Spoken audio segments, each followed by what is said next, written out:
태도에 관하여에 대해서 이제 책을 읽고 이야기를 나눌 건데 한 엔지니어의 그 고뇌와 번뇌로 갑자기 시작합니다. 그러니까 놀라지 말고 다소 급하게 시작되더라도 당황하지 마세요. 그럼 그냥 바로 해볼까?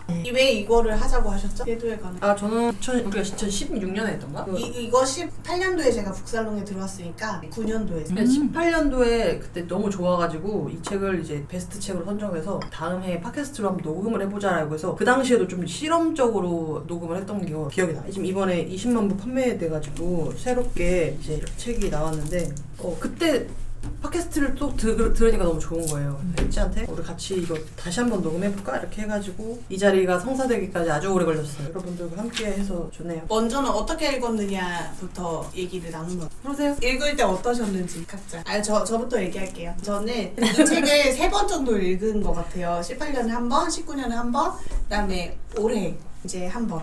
이거를 하려고 마음 먹으면서 한 번. 그때도 실은 제가 되게 이 책을 감명 깊게 읽었었던 거고 이분의 그 단호한 말투 되게 좋았어서 그때도 좋았다고 얘기를 했는데 지금 한 몇 년이 흘러서 이 책을 다시 읽었잖아요. 근데 어떤 게 좀 있냐면 이 책 내용을 제가 다 외우고 있진 않잖아요. 근데 어느 정도 이런 방향으로 산 것 같은 거예요. 그래서 그것들이 이제 또 쌓여가지고 삶이 이제 이 책을 다시 읽으니까 나 여기서 영향받았나? 나 이 생각 평소에도 하는데 나 여기서 영향받았었나? 이거 또 이렇네 이러면서 되게 나한테 되게 많이 녹아져 있었구나. 이 사람이 추구하고 설명하는 이런 내용들이 그런 생각이 들어서 좀 놀랬고요. 그리고 제가 이걸 팟캐스트를 하기 전에도 계속 동생이나 좀 삶에 대해서 고민하고 어떻게 지내야 될지 어떻게 내가 어떤 삶의 태도를 취해야 될지 고민하고 있는 사람들한테는 어김없이 이 책을 소개했었거든요. 네가 진짜로 해답을 얻고 싶은 거면 한번 읽어봐 라고 하면서 말했던 책들이었어가지고 네 그랬고 20만 부는 얼마나 다르겠어 20만 부 기념 책은 얼마나 달라졌겠어 싶었는데 일단 저도 달라졌고 이 작가도 달라졌고 이게 오는 것도 달라졌고 근데 우리가 질문으로 여기에 5가지 그 태도가 나오잖아요. 그 태도 중에 나는 어떤 것을 좀 더 마음에 와닿느냐 어떤 걸 좀 가져가고 싶으냐에 대해서 이제 얘기가 있는데 그게 바뀌었어요. 그건 뒤에 가서 한번 to be continue.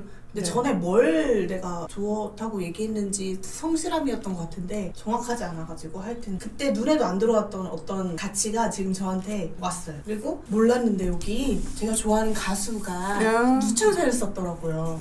이승윤 씨라고.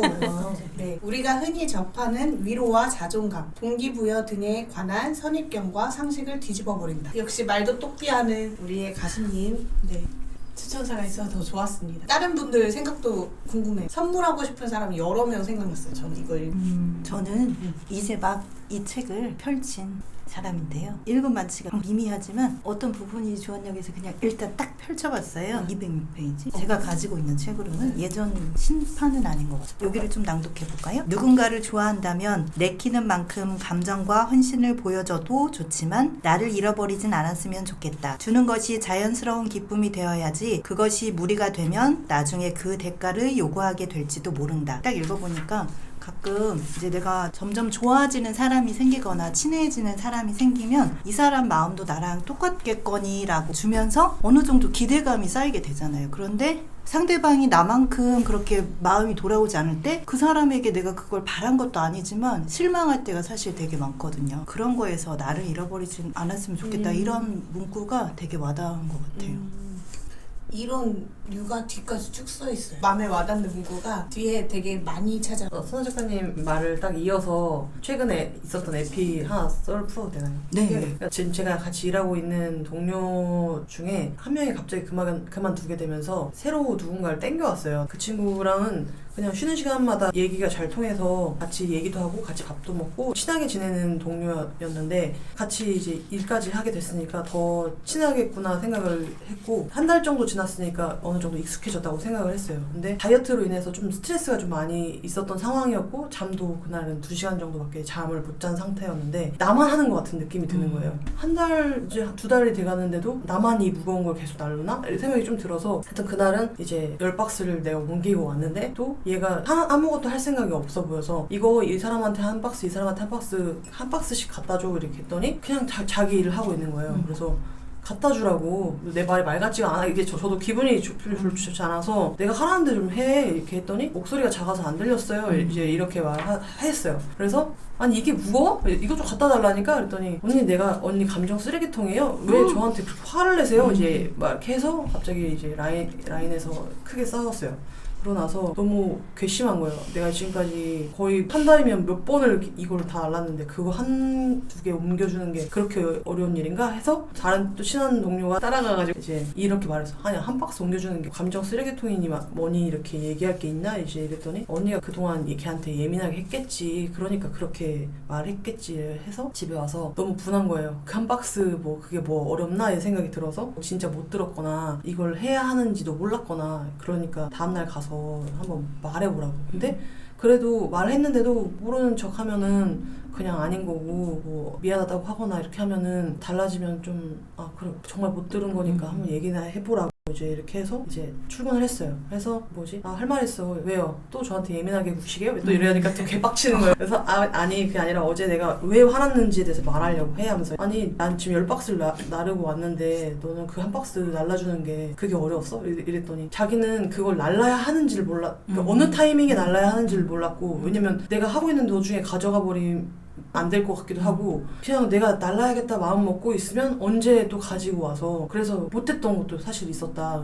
말해주면 되잖아요. 이제 이렇게 막 나는 내 딴엔 배려한다고 이렇게 한 건데 네가 그렇게 당연하다고 난 하게 느끼고 있다고 생각을 했다. 그러면 알겠어. 오늘 너가 다 빼봐 한번 그랬더니 그거 뭐 얼마나 무거워서요. 근데 졸라 무거워하면서 빼더라고요. 근데 지금은 약간 과장된 것 같기도 해요. 언니 제가 새 박스를 지금 가지러 갔다 올게요. 굳이 연극톤으로 말해가지고 뭐지? 그래서 갔다 와 하면 하긴 하는데 그러면서 이제 덧붙여서 그 말도 했어요. 저는 일할 때 좀 조용한 걸 좋아하는데 이제 우리가 친하니까 계속 그 사운드가 비면 안 될 것 같이 이야기를 하니까 저도 이게 나름 스트레스였던 거예요. 굳이 안 말하고 싶은데 일할 때 좀 조용히 일했으면 좋겠어 이제 이렇게 해서 조용한 분위기에서 일하니까 스트레스가 좀 떨어졌어요. 원래는 그게 너무 신경 쓰여가지고 그런 것 같아요. 네. 근데 사실 지금 저는 좀 편해요. 오히려 상대방이랑 너무 격없이 지내잖아 이런 생각에 너무 후회했어요. 그거 관련해서는 관계의 페어플레이라는 제목이 있거든요. 사람들은 도와주고 싶지 이용당하고 싶지 않다. 우리가 이렇게 가까운 사이인데 이 정도 없는 부탁도 안 들어줘? 처럼 부탁하는 사람이 너무 당당하면 노력은 내가 하면서도 만만한 인간으로 취급받는 것 같다. 이 정도 부탁은 당연히 들어주겠지? 같은 분위기를 면서 부탁했다면 애초에 실수다. 사람들 사이에 상호 의존에 필요한 것은 섬세한 염치. 이 섬세한 염치가 관계를 살리는 것 같아요. 진짜 몰랐을 거예요. 아마 그분 성향상 진짜 몰랐을 것 같아요.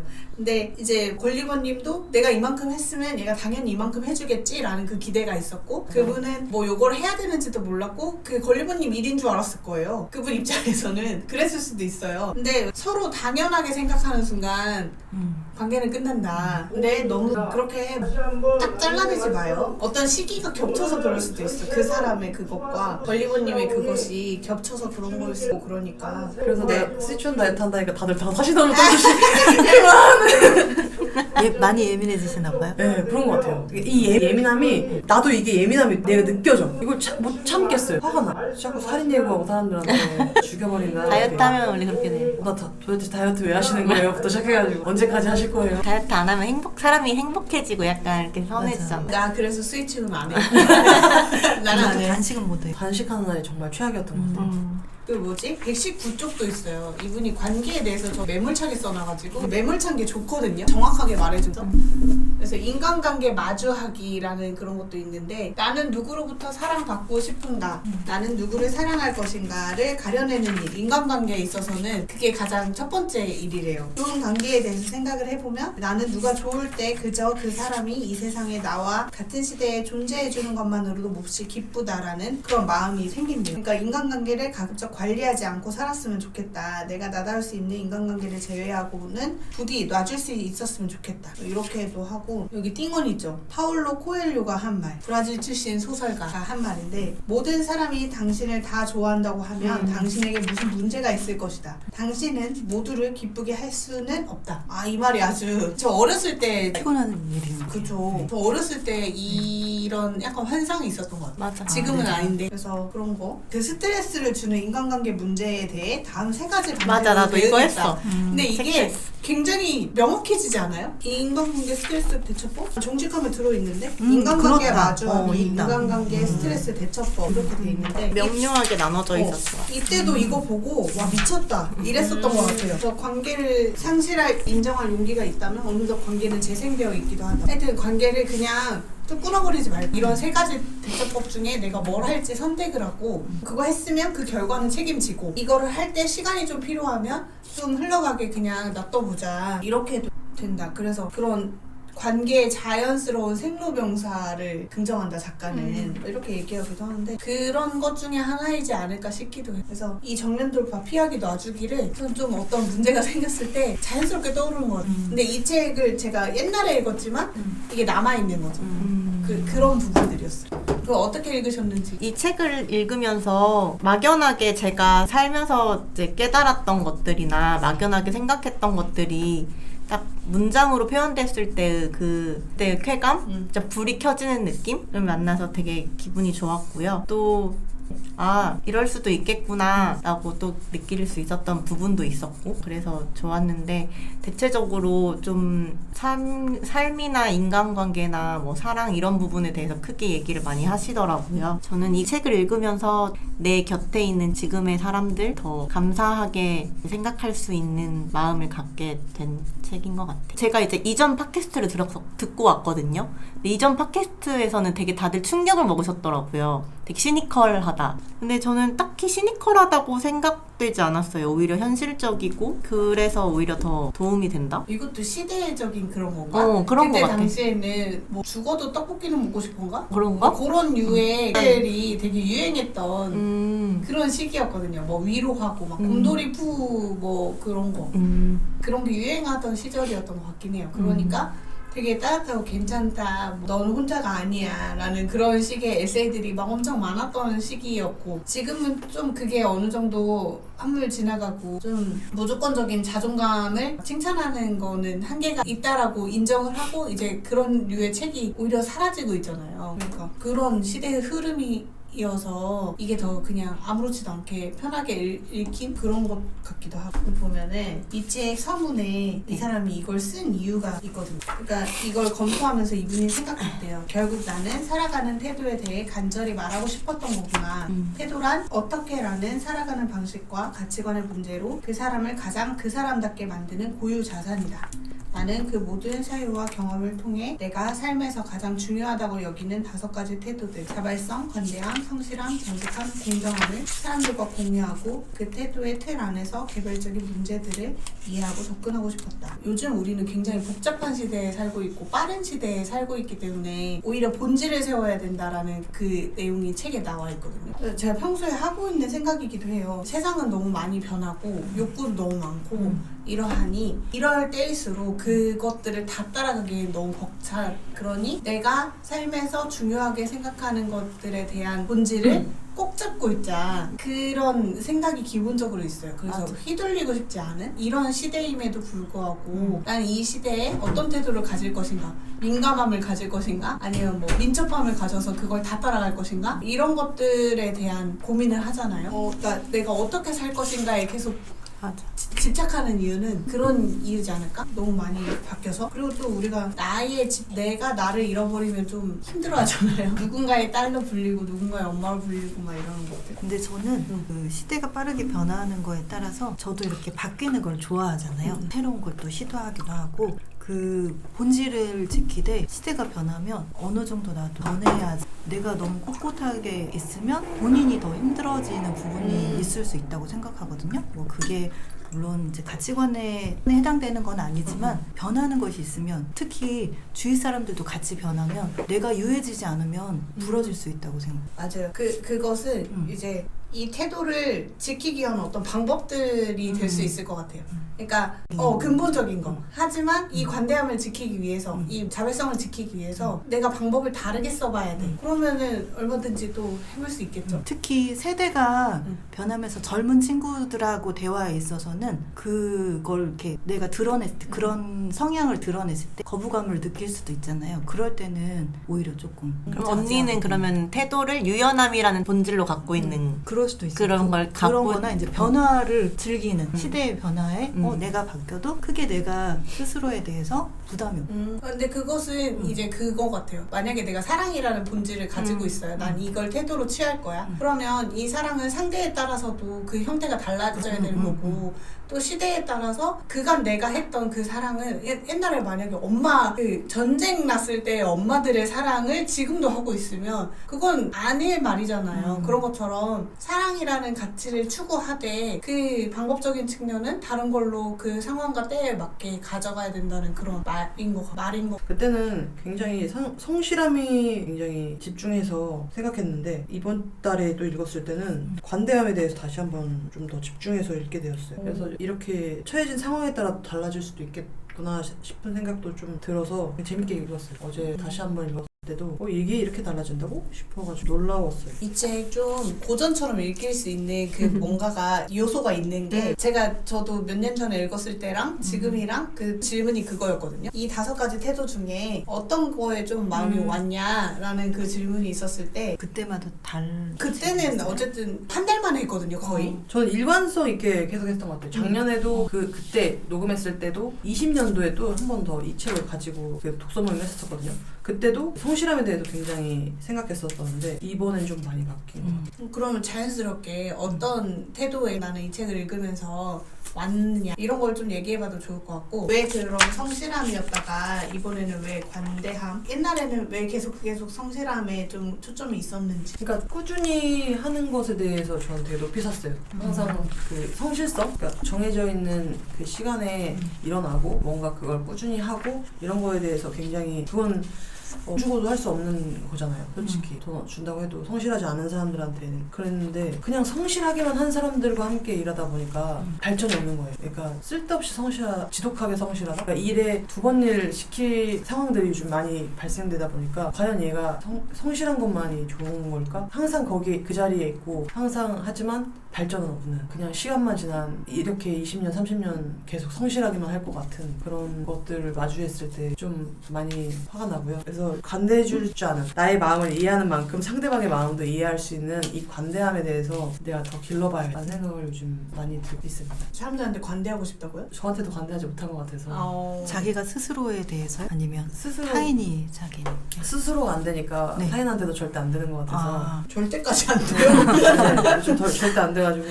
그렇습니다. 절대까지 안 되는지 몰랐네. 저는 이거 들으면서 좀 놀랬거든요. 이 책을 읽으면서 최근에 저도 계속 성실함 얘기했었던 것 같아요. 그 이유를 생각해봤어요. 최근에는 뭐가 또 왔냐면 공정함 왔는데, 네. 옛날엔 나 공정함 이해도 안 됐거든요. 잘 공정함이라는 말 안에 왜 이 내용들이 들어가 있는지도 이해가 잘 안 됐었거든요. 근데 이번에는 공정함이었어요. 근데 이거는 저의 위치의 변화가 좀 있어서 그렇지 않은가라는 생각이 든 게, 성실함은 나에 대한 얘기잖아요. 내가 내 삶을 꾸리는 데 있어서, 내 일을 하는 데 있어서 어떤 마음으로 어떤 자세로 해야 되는지에 대한 이야기였거든요. 그러니까 그 당시의 관점에서는 저는 그냥 제 일을 열심히 하면 되는 사람이었어요. 그래서 그거에 되게 관심이 많았고, 내 인생을 어떻게 꾸려나갈지에 대한 고민이 되게 많은, 나에게만 관점이 집중돼 있다고 해야 되나? 그랬는데 이 공정함은 약간 나와 타인과의 관계, 그리고 그 일에 있어서 부당한 일을 당했을 때나 뭐 그런 태도들에 대한 이야기, 이 부분이 진짜 많이 와닿았고 리더가 되었다.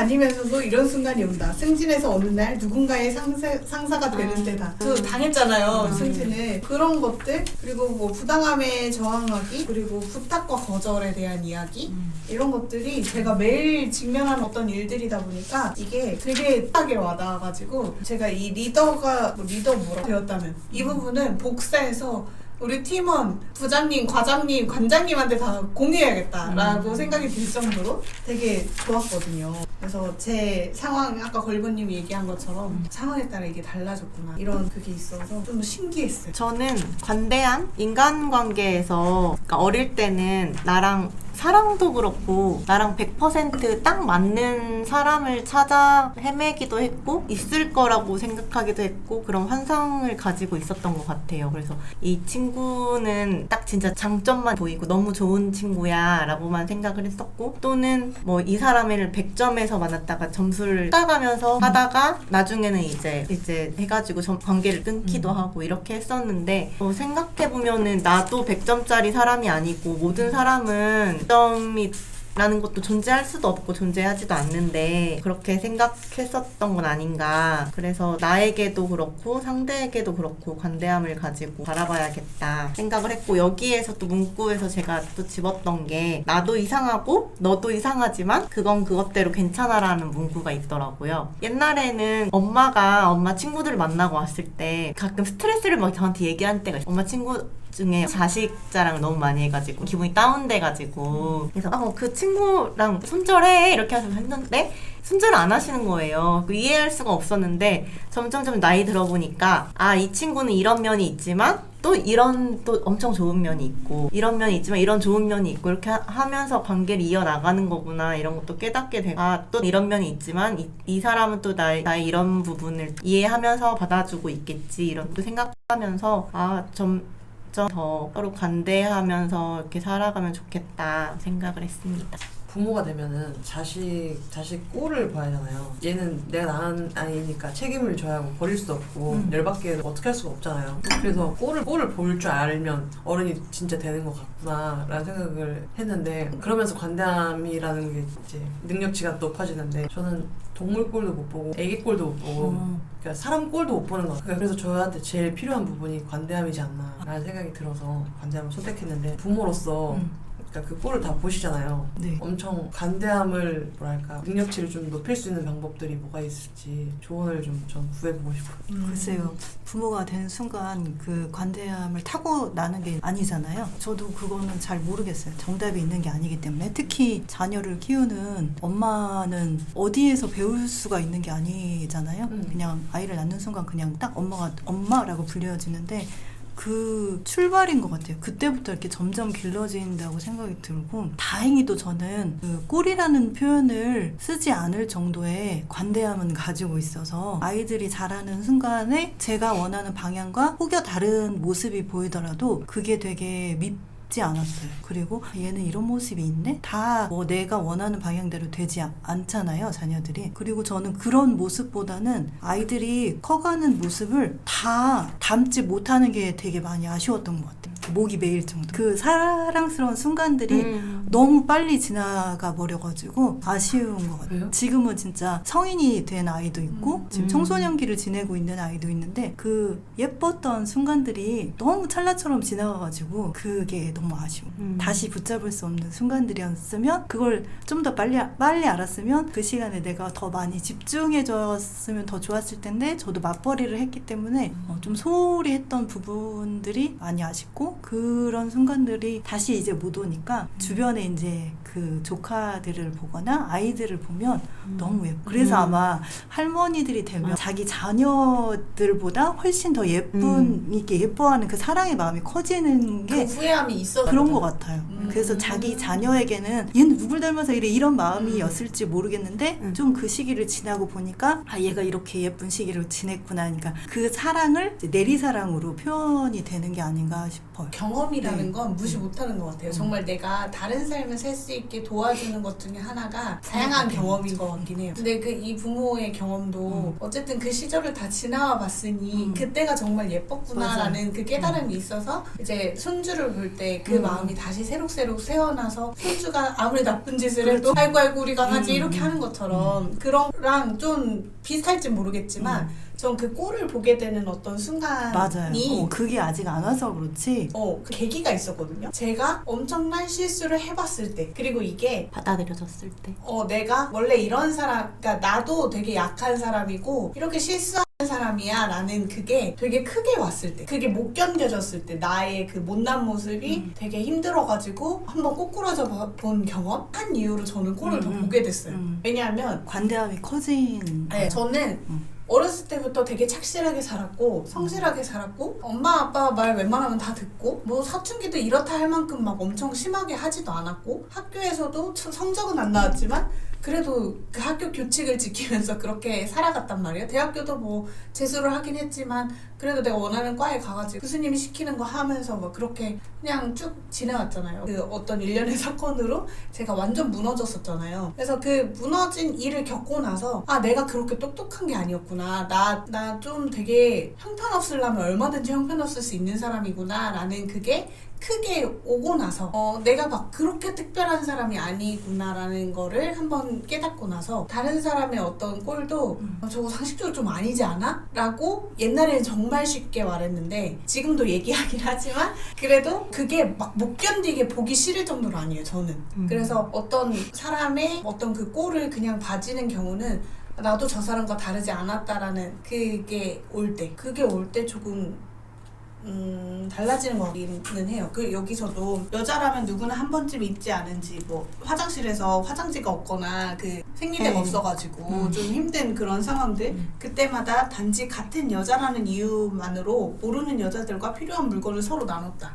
라고 이렇게 하는 거는 사회 문제에 관심을 갖는 것도 그 일이 내 일일 수도 있고 이런 동질감이라는 게 약간은 있기 때문에 그래서 저는 사람이라는 동질감이 있기 때문에 이 사람의 욕심이 나한테도 있다. 이 사람의 그 답답함이 나에게도 있다. 이 사람의 그 이기적이고 뺀질거리고 싶은 마음이 나한테도 있다. 라는 그게 있으면 그냥 아유 사람이 그렇지 뭐 이렇게 하고 넘어가는 게 더 많아지는 것 같긴 해요. 점점 더. 그래서 저는 제 못난 모습이 정말 싫지만 한 번씩은 마주하는 것도 내가 약간 삶을 편안하게 사는 데는 좀 도움이 된다. 조선모사 같지만 그 꼴을 못 견뎌서 힘든 거나 나를 마주하는 그 과정이 힘들거나 둘 중 하나여서 둘 다 힘들긴 하지만 그래도 내 꼴을 마주하고 다른 사람 꼴을 보는 게 여기는 나 혼자 내 꼴 보면 되잖아요. 그래서 그게 그런 과정이 조금 나를 넓어지게 하기는 한다. 저는 생각해요.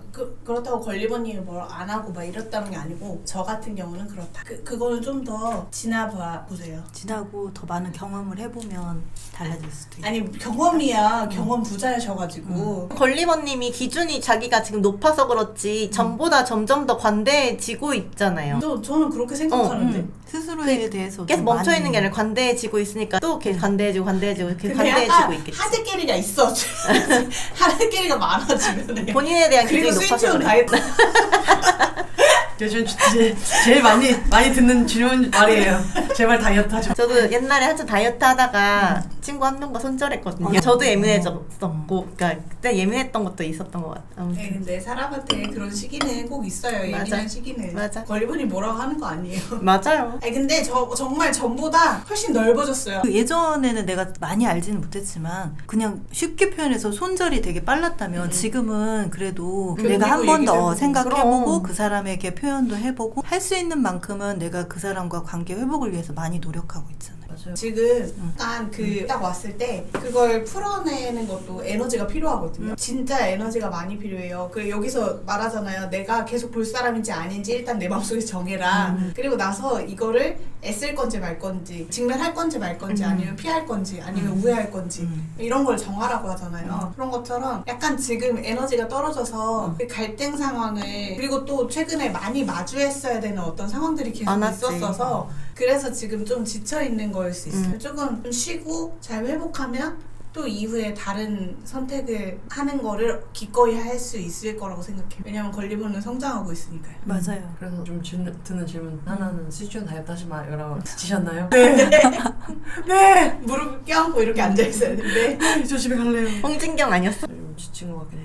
그럼 잘 쉬어야 될 때인 거예요. 원래 잘 먹고 잘 쉬어야 되는데 잘 먹고를 못하니까. 쉬기라도 해야 되는데 안 쉬잖아. 이게 몸은 비상 상황이야. 이게 맞아. 깎아낸다는 그러네. 게 얼마나 지금 에너지가 생존의 위협을 네, 받고 있잖아요. 생존의 위협을 지금 권리버도 항상 일정할 수 없어요, 사람은. 그럼 인생은 맞아. 저는 카페 할 때는 사람들이 찾아오잖아. 근데 그러니까 그때나 지금이나 난 단 한 번도 누군가를 찾아보지 않았어요. 진짜요? 안부를 묻거나 이렇게 먼저 이렇게 하지 않아. 근데 끊임없이 같은 MBTI를 맞아요. 하신 저는 어린이님은 꾸준히 사람들에게 안부를 묻고 신방전을 신방 만나러 가잖아. 네. 아이고 집사님. 난 그게 너무 신기한 거예요. 나는 그러네. 저한테 연락 와서 서운함을 토로해요. 연락하지 나는 않냐. 카페 찾아가기도 했는데 이젠 내가 너 보러 갈 수가 없는데. 근데 제가 그 얘기 예전에 엄청 많이 들었었어요. 친구들이 너 왜 연락 한 번도 안 해? 이 얘기를 되게 많이 들었거든요. 바뀌게 된 계기가 있어요? 사회생활하면서 바뀐 것 같아요. 어. 왜냐면 고등학교 때 이런 얘기 되게 많이 들었었어요. 그 성인이 돼서도 내가 왜 연락을 해야 되지? 이렇게 생각을 했었는데 자연스럽게 뭐 어떤 모임을 하게 되면 그 모임에 연락 담당을 맡게 되는 상황들이 생겼었거든요. 그러다 보니까 그냥 훈련이 된 건가? 맞아요. 교회에서도 그랬고 그 엄마들 소모임에서도 연락을 하는 그 역할을 하면서 그냥 사람들이랑 얘기하는 게 저 스스로에게 스트레스가 풀리기도 하고 별 얘기가 아닌데도 순기능을 겪었구나. 네네. 그러면서 그냥 친한 사람들 그리고 순간 떠오르는 맞아. 사람들 있잖아요. 맞아. 그러면 그냥 그 순간 전화하는 게 맞아. 네, 어색하지가 않아서 그거 제가 좋아하는 것 같아요. 근데 그러기엔 걸리모님이 나한테는 한 번씩 뭐 이렇게 사진 찍어 보내서 혜지 나 여기 왔는데 이거 있어서 혜지 생각났어. 그렇게. 이렇게 응. 보내잖아요. 그게 안부 인사지. 맞아. 제가 그러던가요? 안 그러셨나요? 네. 그간 나한테 한 카톡은 뭔데? 제가 그랬다고? 나 모르겠는데? 아니 혜지 어디 왔는데 하고 계셨는데? 떡볶이 혜지가 좋아하는 순창에서 혜지가 좋아하는 떡볶이를 한대 갈래? 하지만 거절하자. 본인이 깼어. 그건 내가 가고 싶어가지고 물어본 건데. 아니 근데 어쨌든 그 떡볶이와 순창을 봤을 때 내가 생각난다고 연락을 해줬잖아요. 그런 게 안부 연락이에요. 맞아. 그거요. 안 하지 않는다고. 다은 새학기인데 어때? 침대에 누워서 눈물 흘리고 있어? 그러니까 새학기라는 생각이 드니까 너무 재밌어. 놀라려고. 원래는 걸리버가 놀리는 사람들이야. 그러니까 놀리면서 안부를 묻는 게 걸리버님이 영 안 하진 않는다. 그 사람은 놀릴 거리가 없어서 걸리버. 여기에 인간관계가 화학작용이라는 말이 어. 있잖아요. 저도 인간관계에 여러 가지 생각을 하게 됐는데 내 곁에 남는 사람들과 남지 않는 사람들이 뭐 이유가 있고 없고 뭐 이런 것도 따로 이렇게 할 수는 없겠지만 그냥 알 수 없는 인연이 아니어서 그냥 화학작용이어서 아니었을까? 진짜 궁금하지 않아서 연락 안 한 거잖아요. 궁금했던 사람들이 떠오르면 연락하시는 거니까. 근데 그 서운함을 토로할 때가 당황스러운 거지. 당황스러워. 나도 진짜 당황스러웠어. 어떻게 해야 될까? 어쩔 근데 수 이제 없는 거지. 그것도 그 안 땡기는 거지 내가. 그 사람이 나를 생각하는 만큼 내 마음이 크지 않았던 거. 아쉽지만 어쩔 수 없는 거지. 그거는 있지. 내가 만약에 이 사람이랑 계속 가지고 가고 싶었던 관계였는데 모종의 일들 때문에 못 챙긴 거면 그건 이제 사과하고 미안해 내가 1년에 이런 과정들이 있었어. 그래서 미처 너한테 연락을 못했다. 미안해. 그러니까 부담이 없어야 돼. 그건 아니지만 노력은 필요한 거 그치. 같아. 부담감을 가질 필요는 없지만 피하고 싶었던 사람이었는데 내 어떤 바쁨과 정신없음과 그 일상의 피곤함 때문에 못 챙겼다면 그건 다시 회복해야죠. 그러니까 어쨌든 중요한 건 내가 이 사람이랑 같이 갈지 말지 선택하는 그 걸리버님의 마음이에요. 근데 그것도 다 타이밍인 것 같아. 내가 얘 요즘 못 챙겼다 해가지고 연락했어. 이제 와서 왜? 그것도 다 인연이지, 인연. 그런 화학작용. 멘트가 나올 정도면 한 3년이요. 그렇게 돼야지. 여튼 나는 근데 그렇게 흘려보낼 사람들을 흘려보냈다가도 이 사람들이 어떤 상황이 정리되면 다시 연락이 오곤 해요. 근데 그때 만났을 때 내 마음이 여전히 이 친구의 이런 상황들을 듣고도 염려되고 신경 쓰이고 뭐 이런 게 있으면 그때부터 다시 이어가는 이어지기도 거. 하고. 왜냐면 나한테는 얘만 있는 건 아니거든. 여러 사람들이 있어서. 근데 얘 얘기를 들었는데 그래서 어쩌라고라는 마음이 들어. 막 한 번은 만나보는 것 같아. 그렇게 하면 어쩌라고라는 마음이 들어. 그래 잘 가고 이렇게 하고 그냥 마무리하는 거지. 그럼 그 친구도 느낄 거라고 생각해. 그런 거는. 그럴 때는 서운함도 얘기하지 않는 거야. 그 사람. 근데 내가 계속 같이 가고 싶은 그 마음이 들면 서운함 얘기하고 풀고 다음에 이래줬으면 좋겠어 부탁도 하고 이렇게 할 것 같아. 지쳤네 걸리버. 오랜만이네 지친 걸리버. 우리 그걸로 넘어가 볼까? 마음에 와닿았던 문구 진짜 많아. 나도 메모 많이 적어놓긴 했는데. 원래 자연스럽게 그냥 사람이 그냥 흐르듯이 관계도 흐르게 했다가 이제 번지수 틀린 곳에서 자신을 억지로 끼워 맞추면서까지 인간관계를 맺을 필요는 없어 보이는데 이렇게 얘기를 하는데 그냥 제가 그냥 저는 드는 생각이 물론 어느 정도로 끼워 맞출 필요는 없는데 그래도 사람이 맞추기는 해야 되지 않나 이런 생각을 하면서 붙였던 것 같아요. 그래서 어느 정도로 여러분은 뭐 맞추느냐 이런 이야기를 해볼까 하면서 붙여놓긴 했는데 제가 옛날에 읽을 때도 되게 신기했거든요. 어른이 되면 신뢰를 기반으로 한 인간관계를 가질 수 있어서 좋다. 단순히 친하거나 자주 시간을 같이 보내거나 같이 재미있게 어울리는 관계와는 다르다. 이 얘기가 전에도 내가 고등학교 친구들이랑 중학교 친구들이랑 멀어진 걸 너무 슬퍼할 필요 없겠다. 그때 어렸으니까. 그러면서 좀 더 적극적으로 저는 제가 좋아하는 사람들을 찾았던 것 같거든요. 맞아요. 그 신뢰를 기반하는 그 인간관계라는 게 좀 다행히도 사회에서 그런 친구들을 많이 만나가 여기 있는 분들도 그렇고 그래서 좋아요. 그리고 여기 보면은 160쪽에 나는 내가 아닌 모습으로 인기 있고 싶지 않다. 또한 사람들에게 쉽게 지치거나 질리고 싶지도 않다. 스스로를 지킴과 동시에 사람들과의 관계도 자연스럽게 흐르도록 하고 싶다. 이거 약간 저의 그거거든요. 아니 사람들하고 만날 때 내가 신경 쓰는 거. 내가 내 모습인가? 불편하지 않고 내가 지금 나로서 이 사람들을 만나고 있는가? 그래서 제가 최근에 누구랑 얘기하다가 나는 사회복지사인데 김혜지가 하는 사회복지사가 중요한 거고 나는 엄마 딸인데 김혜지인 엄마 딸. 그러니까 내 그 정체성이 동일하게 사람들한테 다 있었으면 좋겠는 거예요. 예를 들어 김혜지를 알아. 이 사람이. 근데 친구야 그냥. 근데 사회복지사 하는 김혜지도 이 사람 친구가 아는 김혜지도 혜지에 대해서 말하는 게 똑같은 거예요. 예를 들어 책모임 하는 혜지야. 그 혜지도 책모임 했을 때 만난 혜지랑 사회복지사로 나를 아는 혜지에 대해서 얘기하는 사람이랑 내 친구가 나에 대해서 얘기하는 그 혜지라는 존재가 동일했었으면 좋겠는 거예요. 가면을 안 쓰고. 그렇기 때문에 내가 나일 수 없는 어떤 자리들은 잘 안 가는 것 같긴 해요. 불편하기도 하고 가짜로 있어야 되잖아요. 내가.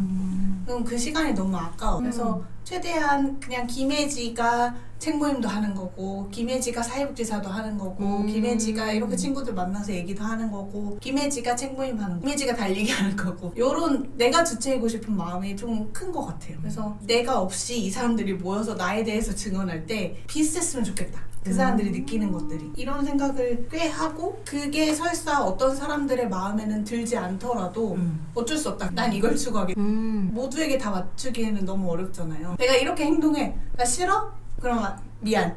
이렇게 하고 싶은 그런 마음인 것 같아요. 물론 저도 갈등하죠. 어떤 상황에 내가 좀 더 이렇게 할 걸 그랬나? 좀 더 저렇게 할 걸 그랬나? 근데 이렇게 고민하고 흔들리는 것도 저라고 생각해서 저는 여기서도 흔들리지만 집에서도 흔들리고 책모임 할 때 저도 이 말을 했다가 저 말을 했다가 막 이렇게 하기도 하고 그것조차도 제 모습이라고 저는 그냥 생각해요. 저는 좀 많은 가면을 쓰는 것 같아요. 그래서 저는 이런 분들이 또 신기해요. 저는 뭐 누구에게 이렇게 인기 있고 싶거나 사랑받고 싶어서가 아니고 그 사회생활 할 때 저하고 엄마로서 이제 엄마들 모임에 나갔을 때 제가 다르고 지금 이렇게 친구들 있을 때 표정이나 말투가 완전 달라요. 근데 제가 사회생활 했을 때의 표정과 말투로 사적인 모임에 가서 그렇게 앉아있으면 모두들 재수없을 것 같아요. 어떻길래 그럴 것 같아요. 그래서 그런 자리에 해봐요. 그런 필요성이 있는 거기 자리에 가면 이제 그럴 때 약간 신뢰감 있는 표정과 단호함과 어느 정도의 연극선화와 지금 많이 선화가 다르죠. 달라요? 연극할 때는 이제 완전 다르고 연극할 때 모습은 제 모습이 조금 있긴 있는데 그 사회생활 할 때 하고 엄마일 때 하고 이런 친구들 모임하고는 성격이 다르잖아요. 근데 이제 이런 모습을 저를 막 엄마들이 있는 그 모임에 가가 저를 다 보여준다고 하면 아닌 것 같아요. 근데 그것도 아니고 그것을 뭐 견디면서까지 그것도 나름의 사회생활인 게 저도 네. 언니랑 거의 똑같아요. 저는 혜지를 만날 때의 제 모습이랑 또 다른 친구를 만날 때의 제 모습이랑 가끔 목소리와 마인드까지 다를 때도 있고 태도가 이렇게 달라지잖아요. 약간 영혼이 달라진 느낌이 들 때도 약간 있달까? 완전 어릴 때는 그러니까 집에서랑 학교, 직장에서랑 너무 목소리도 다르고 표정이랑 다르고 해가지고 내가 이중인격인가? 이게 너무 달라가지고 이렇게 해도 되는 걸 이렇게 친구들 앞에서랑 가족들 앞에 이렇게 달라도 되는 걸 그렇게 했었는데 나중에 점점점 드는 생각은 그냥 여러 가지의 내가 있고 여러 가지 나의 역할이 있고 맞아요. 이런 내가 있고 저런 내가 있고 이 모든 것들이 다 그냥 나구나라는 생각을 하게 된 것 같아요. 저도 거기에 대해서 스스로에 대한 갈등은 없어요. 그러니까 그게 안 힘들면 이렇게 네. 할 수 있을 것 근데 같아. 이제 그건 있어요. 난 힘들어. 그 여러 가지 모임을 하고 집에 돌아왔을 때 나의 피로도가 달라. 편한 사람과 만났을 때는 집에 와서도 마음이 너무 편하고 좋아. 잠도 되게 쉽게 들어. 그런데 내가 아닌 모습을 조금이라도 내가 애써서 했을 때는 집에 와서 많이 피곤하거나 그런 것들을 느꼈을 때 아 내가 저 사람들에게 나 아닌 다른 모습을 좀 보이려고 내가 불편했구나 이런 게 느껴지긴 하지만 근데 다음에 가서 나의 전부를 다 보여줘야겠다 이런 생각은 갖고 있지. 근데 사람들도 인정해주잖아요. 나 지금 이 나를, 상황에서 좀 불편한 상황에 나 있어. 애쓰고 돌아왔구나라고 내가 다른 자아를 좀 썼구나라는 걸 알아주는 것만으로도 스스로에게. 네, 좀 피곤함이 금방 사그라질 것 같긴 해요.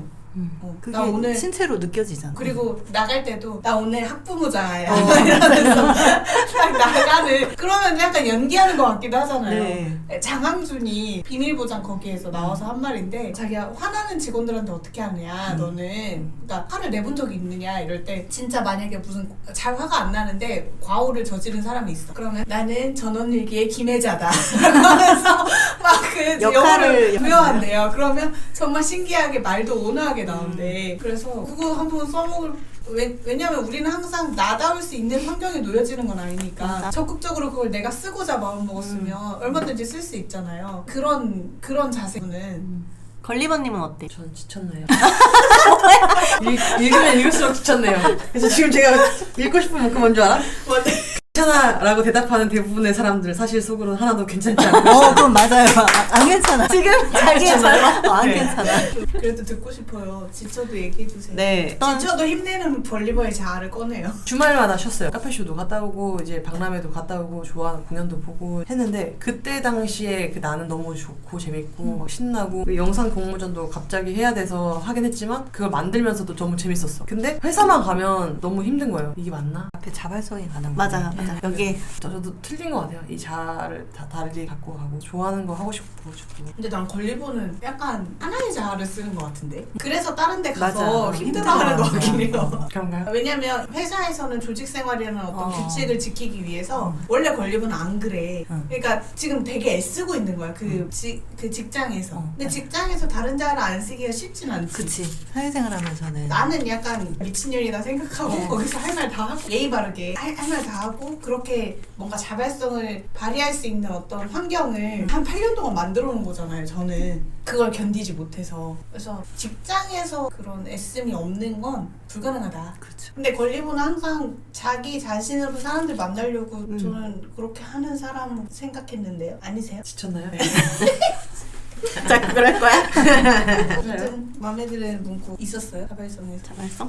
사회생활 하면서 스트레스를 그렇게 많이 받는 편은 아니었던 것 같아요. 어떤 마인드로 하면 스트레스를 많이 받지 않나요? 그 카드를 많이 쓰고 월급을 꼬박꼬박 챙긴다는 생각으로 하면 심플하잖아요. 여기 리더가 되는 법에서도 뭐라고 나오냐면 뭐 친해지려고 하지 말래요. 인간관계를 그렇게 어. 많이 안 그냥 맺으면 일을 잘하면 된대요. 근데 원래 성격이 MBTI가 똑같지만 원래 타인에 대해서 별로 신경 안 쓰는 성격이잖아요. 그래서 저는 별로 타인들은 저 때문에 스트레스를 받을지 모르겠지만 저는 사실 같이 일하는 사람 때문에 스트레스를 받는 일은 많이 없었어요. 저는 점점 일만 잘 되면 된다라고 바뀌고 있어요. 저도 약간 리더가 되어가고 일할 때는 약간 성과주의여가 내가 일을 좀 많이 이렇게 쌓아놓고 하는 걸 좋아하지 이 일에 사람들을 끌어들이는 편은 아니었던 것 같아요. 그거를 첫 번째 직장에서 느꼈던 거예요. 그래서 되게 친하고 싶은 언니가 있었는데 이제 막 얘기를 막 하다가 친해지다가 이제 그 언니가 사회생활을 잘했던 사람인 거죠. 선을 긋는 걸 어느 순간 느껴서 아 사회생활에서 언니는 없구나를 되게 일찍 깨달아서 저도 어느 정도 사회생활 하면서는 저에 대해서 다 노출하지 않고 이 사람이 좋아도 그냥 그 선을 긋고 지냈던 거. 사적인 그 영역까지 공유한 사람들이 근데 그렇게 걸리버님은 많잖아요. 한번 사람이랑 친해지면 되게 딥하게 들어가요. 깊게 많은 것들을 같이 하더라고요. 근데 그래서 이번에 감정 쓰레기통 발언 이후로 저 선을 확실히 그었어요. 이제 그래서 더 이상 상처받았겠다. 내가? 걔가? 상처 받았잖아요. 여기 앞에 있는 사람 걱정하겠지 너 거기를 걱정하겠어. 좀 극강의 효율충인 것 같아요. 그러니까 일을 하러 왔으면 그래도 어느 정도의 그 평균치는 도달해야 한다고 생각하는데 그동안은 몰랐다가 이 A부터 Z까지 모든 공정을 해봤기 때문에 여기서부터 뭐 나와서 끝까지 가는데 막힘이 없어야 취재 언니들이 우리가 주는 생산으로 이제 뭔가 한다는 걸 아니까. 근데 저희 그 오퍼레이터 하는 친구가 그 졸라 답답했다는 걸 몰랐어요. 그러니까 라인을 이렇게 예를 들면 1번 제품을 쭉 하고 있으면 이게 끝까지 나와야 하는데 아 누나 이거 진짜 급한 거예요 지금 당장 해야 돼요 해서 갑자기 30개 다 B 제품을 들이밀어요 해달라고. 그러면 이 라인 다 세우고 여기서부터 다시 다 B로 싹 바꿔가지고 해야 돼요. 그래서 처음에는 이제 급한 거구나 하고 했었는데 언니 근데 B 제품 그거 빨리 나와야 돼요? 그랬더니 알 텐데 그거 내일 모레까지 하면 되는 건데 그렇게 급한 거 아닌데 그렇게 라인을 끊어가면서까지 할 거 아니었는데 이제 이렇게 얘기하니까 이제 화가 나는 거예요. 왜냐면 그거 안 했으면 그 시간에 더 많은 물량을 어떻게 보면 생산할 수 있었는데 이제 근데 3일 전에 이제 제가 목 졸라 죽이겠다고 살인 예고했던 내용이 뭐였냐면 제품을 15개 이상 바꿔 주야간 다 합쳐서. 근데 내가 하고 있었는데 16개인가 바꾼 거야. 해도 너무하지. 해도 너무한 거야. 나만. 그러니까 다 통틀어서 15개 이상 바꾸지도 않는데 이날은 나만 16개를 바꿨어. 그래가지고 이거 뭐야? 그래서 이거 중요해? 아 이거 진짜 급한 거라서 진짜 해야 돼요. 그래가지고 근데 언제까지 할 건데? 언제까지 내가 이걸 다 계속 바꿔야 하는데? 이랬더니 아 48개 해야 하는데? 이러는 거예요. 내가 말 안 했어. 나 안 해. 그래서 이제 정리 싹 하고 나 갈게. 이제 이렇게 하고 나오려고 하는데 이제 반장님들이 와가지고 왜 그러는데 해도 너무하지 않냐고 지금 우리 주야간 다 합쳐도 15개를 안 바꾸는데 16번째 바꾸고 있다고. 근데 앞으로도 18개를 하겠다는데 내가 이거 왜 하냐고 도대체 왜 하는지 모르겠다고 하고 이제 가려고 하니까 그러면 어떻게 하면 안 갈 건데 왜 이런 식으로 얘기해서 한 가지 제품 끝날 때까지 할 수 있는 거 한 개 가져오는 거 아닌 이상 400개를 가지고 저한테 주는 거예요. 뭐야 할 수 있었잖아. 할 수 있었잖아가 나 너 일단 1번에 화가 났고 할 수 있었잖아 하고 이제 하고 뒤를 돌았는데 뒷라인에서 9개를 하고 있는 거예요. 내가 나한테 시키려고 했던 게 막 3개, 9개 하고 바꾸고 3개 하고 바꾸고 2개 하고 바꾸고 이렇게 계속 이렇게 하니까 수량만 여기서부터 다 바꿔야 됐잖아. 그것만 계속 뻔질나게 했었는데 내가 엄청 불같이 화내니까 뒷라인에서 하고 있는 거. 뒷라인 누나한테 좀 해주세요 급한 거예요 또 이렇게 하고 있었던 거예요. 근데 이런 성향의 사람은 그런 그 생산 라인의 일보다 자기 성과의 일을 인정받을 수 있는 직종을 가야 효율적인 자기 일을 그러니까 이 공동 작업이니까 답답할 수밖에 없어. 이 라인을 끊으면서까지 해야 할 일은 절대 아니거든요. 그래서 그걸 계속 협의해야 되는 게 이해가 안 되는 거지. 그래서 난 그게 애초에 잘해서 내려줘야지. 애초에 계획을 얘는 아침에 30분 일찍 출근해서 그걸 보는 애인데 그걸 봤다는 애가 예를 들면 이제 9개를 넣었어요. 넣는데 다 막 빨간불이 떠. 그러면 이거는 얘가 직접 미리 한번 테스트를 해볼 수 있었거든요. 이렇게 NG가 뜨기 전에 여기 이미 설비 투입해가지고 나오는데 30분이 걸리는데 이 30분을 버릴 바에 한 개만 먼저 만들어서 지가 테스트 해볼 수 있어. 충분히 해볼 수 있는 시간이 있음에도 불구하고 안 하고 그냥 해보세요. 되는 거 맞아. 머리가 자기는 없네. 거기서 일을 하면 승진을 할 수가 있어? 아니 그래서 차라리 그 역할로 가면 오히려 나을 승진을 수도 할 있을 수 것 같아. 없다면 자기가 빨리 그 마음을 접는 그래, 게 맞고 그래, 너무 일을 그만두라는 게 아니고 내가 나는 그냥 지금 이만큼만 하면 돼. 이걸 자꾸 돌아가는 걸 보지를 마. 그게 맞는 것 같고. 시키는 대로 했는데 뭐 안 됐어. 그러면은 내가 그런 이렇게 하라고 했는데 그렇게만 하는 게 사실 맞아. 왜냐면 이건 직장 생활이니까. 그래서 이제 이것 때문에 이제 너무 화가 나는 그렇죠. 시비가 화가 오르는 나죠. 거예요. 근데 그 와중에 이제 여기서부터 박스를 날라하는데 나랑 같이 일하는 걔는 모르쇠로 이렇게 일관하고 있는 거야. 그것도 개빡치니까 그날 화가 났던 거야. 친구가 그날 걔도 모르는데 똑똑한 거야. 누구도 나를 도와주지 않아서 개빡쳐서 그치. 일단 그날 화가 났던 건데 원래 일 잘하는 사람들이 화나. 일 잘하면 더 일도 많고 맞아. 힘들어. 왜냐하면 딱 멀리서 봐도 다 저거 저렇게 하면 보이잖아. 안 되는데 하면서 한마디 건네잖아요. 그 이 사람들이 다 사람들은 몰려. 설명해야 돼. 그것도 일이야. 그냥 안 하고 내가 하는 게 낫지. 근데 그걸 내가 인정받을 수 있는 회사면 하는 게 맞는데 그게 아니고 내 포지션이 이제 이만큼에서 끝날 것 같다 그러면 딱 그만큼만 보면 돼. 맞아. 그냥 하라는 대로 하고 만약에 들어도 못 들은 것처럼 아까 친구처럼 그렇게 해주는 것도 현명할 수 있어. 그래서 근데 그런 본인을 또 견디기 힘들죠. 못하지. 그래서 가는 대로 보내달라고 숨막혀 지금 나는 이제 이거 꼭 오빠. 나 그러니까 그거는 좀 그래서 너무 화가 나고 그건 내가 경험을 해서라도 나는 꼴 못 봐. 그럴 것 같다. 둘 중에 선택을 해. 이직을 또 생각을 했었는데 이직을 선택할 또 하나의 있구만. 그 선택했는데 마땅치가 않아요. 이제 요즘 경기 너무 안 좋으니까 지금보다 나 못 벌고 싶진 또 않아요. 이상한 일을 겪었을 때는 어떻게 해야 할까 하는데 못 견뎌요. 저는 왜 이렇게 예민하게 사사건건 다 따져? 이렇게 얘기를 하거든요. 근데 그거에 대한 약간 위로가 됐다고 해야 되나? 이분이 그러나 나에게 중요한 문제는 크고 작은 게 따로 없다. 사소해도 내게 중요하면 힘 닿는 한 바로 잡고 싶다. 문제를 해결하려 들면 더 복잡해진다고? 가만히 두면 겉으로는 평온할지 모르나 안으로는 독이 쌓인다. 우리는 말로는 똥이 더러워서 피한다고 한다. 천만에 사실 우리는 그 똥이 두려워서 피하는 것이다. 저는 어떤 제 마음에 불편한 것이 생기면 그것을 해결하고자 해요. 우리 엄마는 약간 이런 게 경험을 많이 안 해봤잖아요. 이렇게 대면하고 직면하는 걸. 우리 엄마 나이 때는 그래서 우리 복지관에 좀 연세가 있으신 그런 직원분들도 이런 상황을 피해요. 근데 저는 그건 무조건 덮어놓으면 곪는다고 생각하거든요.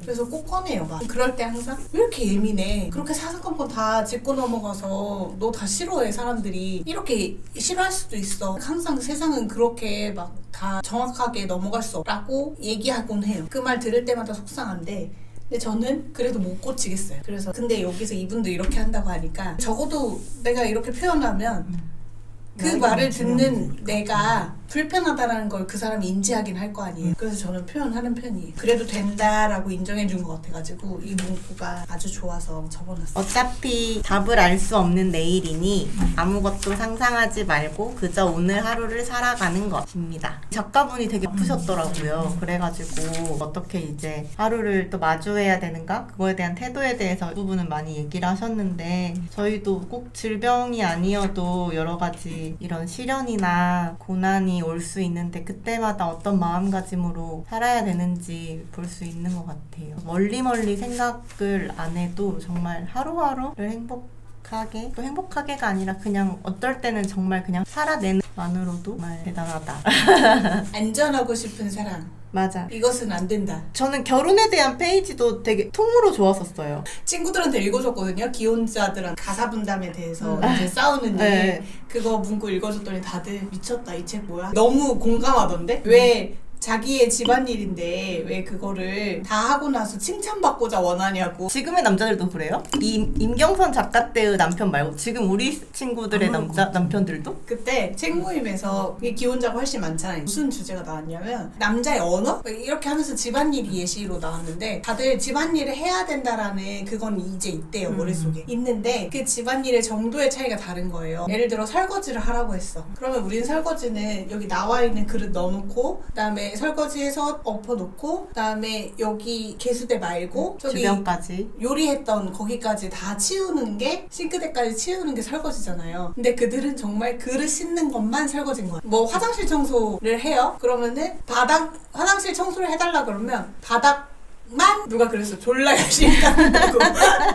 바닥만 엄청 열심히 닦고 좀 더 나아가선 변기까지는 닦는데 근데 거울이나 이런 데 손자국 되게 많잖아요. 물자국도 많고 그런 거 하나도 손대지 않는데 그러면서 여튼 다 상세히 얘기해줘야 된다라고 훈련시키는 수준으로 해야 된다라고 이렇게 얘기가 나왔는데 내 집만인 거 아닌데 왜 그렇게 일일이 다 얘기해야 되냐고. 그냥 알아서 하면 안 되냐. 나는 배우고 안 되냐. 그런 식의 이 있었거든요. 이 사람의 헛말처럼. 그래서 그걸 한번 겪은 터라 나는 뭐 모르니까 한번 겪은 터라 애들이 엄청 공감하겠는데 이제 막 신혼이 된 친구들도 그런 일 때문에 되게 힘들어하거든요. 내가 아들 키우듯 설명해야 되는 거에 대해서 되게 힘들어하더라고요. 같이 안 하면 되잖아. 같이 안 하면 되잖아. 같이 사는데 어떻게 안에 있는 그 물건까지 정리하는 게 이 친구의 그 기준이 방청소의 기준인데 남편은 눈에 안 보이는 것만 치우면 되는 거. 눈에 보이는 것만 치우면 되는 거. 그런 식의 시선의 차이 때문에 그게 남녀의 차이라고 생각 안 하고 맞아. 사람 성향의 맞아 차이. 성향의 차이인 것 같아. 저는 잘 못하거든요. 그리고 그 먼지들의 특성을 되게 존중하는 사람이에요. 그런 상황들은 엄마가 돼서 아이들 키우면서도 똑같이 되게 반복되는 거거든요. 근데 아이는 아이여서 견뎌지는데 남편은 동일한 어른으로 생각하잖아요. 애라고 생각하면 돼요. 애 하나 더 키운다고 생각하면 근데 친구들은 그게 다 받아들여지지 봐줘요. 않나 봐. 그러니까 삶이 다 다르게 살았다 만난 거니까 그런 것들 때문에 이혼도 하나 봐요. 그러니까 연애할 때는 몰랐던 면들이 같이 살면서 그게 싸우는 시작이잖아요. 근데 그게 그 일 때문이 아니고 그거를 내가 말을 했는데도 고쳐지지 않으면 나를 무시한다라는 생각으로 이어진대요. 해결하는 방식에서 그래서 충돌이. 그 일 자체는 문제가 아니야. 나를 없는 사람 취급하는 건가? 내 말이 이 사람한테 더 이상 가닿지 않는구나라는 그 막막함? 그게 더 큰 영향이거든. 맞아. 할 때 이혼의 그 주인이 이 여자한테 막 뭐라고 면박을 줬어. 근데 남편이 이 여자 편 안 들고 맞아. 사장님 말 맞다면서 죄송하다고 막 그냥 말해버린 거야. 그랬더니 와가지고 이혼하자고. 무슨 드라마지? 모르게 본 것 같아. 그 로맨스는 별책 부록이었나? 이나영 나왔던 거. 이중석이랑. 그래서 그런 거 때문에 그러니까 겉으로만 보면 신발 사러 갔다가 이혼한 거잖아요. 자기 편 안 들어줬다고. 근데 이제 그런 서사는 항상 있는 것 같아요. 근데 기대치가 있는 것 같아요. 상대에 대해서 사랑을 하다 보면. 우리 엄마가 어제 뭐라 했냐면 내 친구가 이제 10년 데리고 사니까 야 이제 아까워서 못 버리겠다. 그동안 훈련시킨 거 어떡해 막 이러면서 막 그랬어요. 아이고 10년? 그러면서 30년 지나도 안 바뀐다고. 근데 기대를 하면 안 된다며. 자유롭게 해줘야 된다며. 이제 여기 웃기대. 써있잖아. 아빠가 웃기대. 엄마가 자기 맘대로 하는 게 웃기대. 이제 물어보는 것까지는 한대. 근데 그래놓고서는 자기 맘대로 한대. 근데 이제 그게 약간 저는 그런 마음도 있었어요. 팟캐스트 녹음할 때 이럴 때 제 자아가 제일 예쁘거든요. 뭔가 맨날 똑같은 일 하면서 승질나는 것보다 뭔가 만들어내고 기획하고 이럴 때 좀 제가 저답다고 느껴서 전 팟캐스트 기꺼이 시간을 내서라도 하고 싶었었던 것도 있고요. 그리고 제가 제일 좋아하는 책으로 함께 여러분과 다양한 얘기를 해서 전 되게 좋았던 것 같아요. 일회성으로 끝나게 될 수도 있겠지만 그냥 여러분들도 여러분들이 같이 나누고 싶은 책이나 뭐 그런 아이템이 있으면 같이 나누면 좋겠다 생각을 좀 해봅니다. 여기 휴식에 대한 얘기. 잘 쉬는 법. 모든 일을 조금 피곤을 느끼면 죄책감 없이 일을 멈추기. 빨리 일을 해치워버리는 대신 차분히 완성도를 높이기. 에너지를 바닥까지 소진시키려는 내가 모든 상황을 통제해야 한다는 생각에서 자유로워지기. 개운하지 않고 그냥 쉬기. 컨디션 난조면 집밥을 지어 먹고 천천히 쉬면서 스스로의 힘을 회복시키기. 이거 그냥 붙여놓고 하나씩 해봐도 좋을 것 같아요. 제가 질문을 하나 던져놓을게요. 뭔가 마음을 혹사시키며 바쁘게 살았던 이유가 실은 자신의 진짜 중요한 문제를 회피하기 위해서였음을 깨닫기도 한다. 진짜 중요한 문제들은 괴로운 것들이라 맞아. 생각할 틈을 일부러 허락하지 않기도 하는 것. 맞아. 심신의 적신호가 가장 중요한 것부터 직면하라 의미심장한 메시지를 건네준 셈이다. 갑자기 내용 자체는 관대함보다는 성실성에 더 와닿는 얘기를 많긴 했어. 그래서 여튼 혹시 내가 외면하고 좀 눈 감고 싶은 게 뭐가 있는지 이거를 평소에 계속 생각하지 말고 그냥 가만히 있어 보세요. 오늘 어떠셨는지 소감 한번 들어볼까요? 저 초대해 주셔서 너무 감사합니다. 저는 더 이야기하고 싶어서 아쉬웠어요. 아니 더 많은 주제로 사랑이든 인간관계든 조금 더 이야기할 수 있을 것 같아요. 뭔가 아쉬움이 있어야 또 아쉬움이 하고 있어야. 싶어져요. 그렇죠. 다양한 이야기들이 나오게 하는데 본질적인 거에 잘 접근하도록 생각하게 하는 그런 질문들이어서 전 좋아요. 이런 얘기를 하고 난 후에는 전 약간 컨디션이 회복돼요. 일단 그리고 걸리버님과 혜지가 이렇게 제안을 해주셔가지고 이런 책을 저도 읽게 돼서 너무 좋았고 이렇게 이런 자리를 마련할 수 있는 게 흔치 않으니까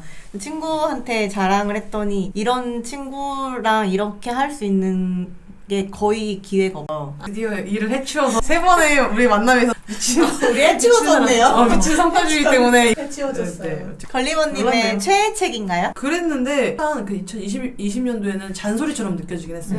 그때 당시는 뭔가 그 아는 내용을 두 번 세 번 듣는 듯한 느낌이 좀 들어서 그때 살짝 별로였거든요. 근데 다시 이제 힘든 시기에 만난 책이어서 그런지 몰라 되게 다시 또 와닿는 말이 많아서 좋았어요. 차의 책은 뭐예요, 그러면? 최선을 다하면 죽는다. 걸리버님이 사줬나 나? 어. 맞아. 나도 그거 인생책에 들어가 있어. 아, 그래요? 그럼 그 책으로 다음 팟캐스트를 어, 어떨까요? 좋은 생각.